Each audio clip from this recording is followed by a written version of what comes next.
Cette capsule vidéo constitue la première partie des moments clés de la puissance états-unienne depuis 1918. Grand A entre isolationnisme et interventionnisme. Les États-Unis durant les années 1920-1940. Donc au lendemain de la Première Guerre mondiale, on va dire qu'un débat américain ancien est de retour. Faut-il ou non intervenir dans la destinée du monde ? La première position américaine, c'est celle qui consiste à rester à l'écart des affaires du monde. Elle est symbolisée par cette citation de George Washington. Elle repose sur une doctrine qui s'intitule la doctrine Monroe, datant de 1823. Et cela correspond à une position isolationniste.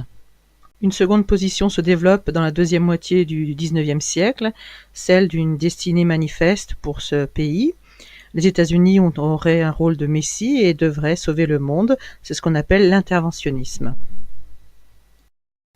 Ainsi, le président Woodrow Wilson estime que son pays doit défendre les libertés. Il propose en 1918 un programme favorisant la paix dans le monde. Ces principes, bien accueillis par les Européens, se retrouvent en préambule du traité de Versailles en 1920.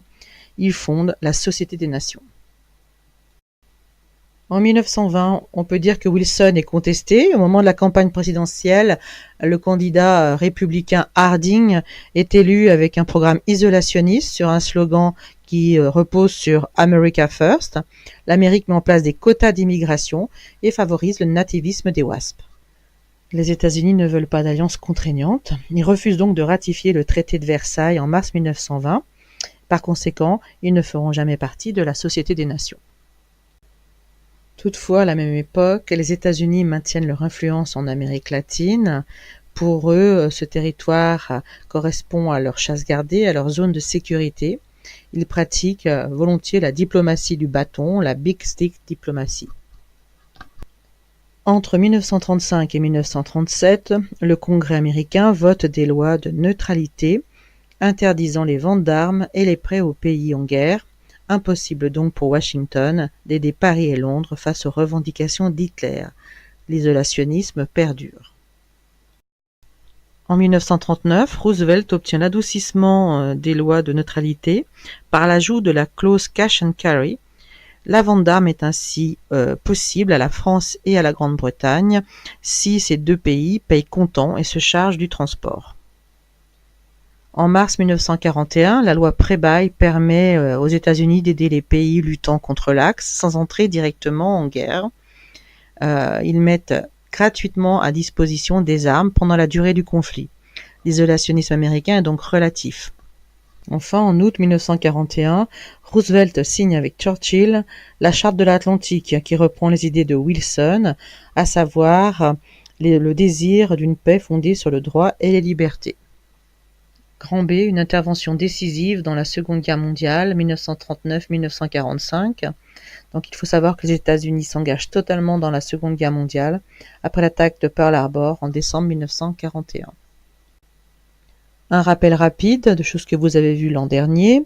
Donc les États-Unis sont présents sur les deux fronts de la Seconde Guerre mondiale, en Europe et dans le Pacifique. Pour le premier front, ils participent à 3 grands débarquements, en Afrique du Nord en 1942, en Italie en 1943 et enfin en Normandie le 6 juin 1944. On peut citer de nombreuses victoires dans le Pacifique à partir de l'année 42, la bataille des Midway en 42, de Guadalcanal en 43, d'Iwo Jima en 45, l'usage des premières bombes atomiques sur Hiroshima et Nagasaki en août 45, provoquant la capitulation japonaise. Toute la population participe à l'effort de guerre avec le Victory Programme. Les États-Unis produisent en masse des produits standardisés, comme les avions ou les cargos qu'on appelle les Liberty Ships. Ces produits permettent de ravitailler les Alliés rapidement et illustrent la puissance de guerre des États-Unis. Washington lance avec les Britanniques et les Canadiens un projet secret en 1942. Ce projet, appelé projet Manhattan, assoit la supériorité scientifique et militaire des États-Unis. Il s'agit de mettre en place la première bombe atomique.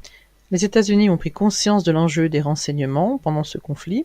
Ils vont développer l'informatique et surveiller les communications mondiales avec le système Échelon.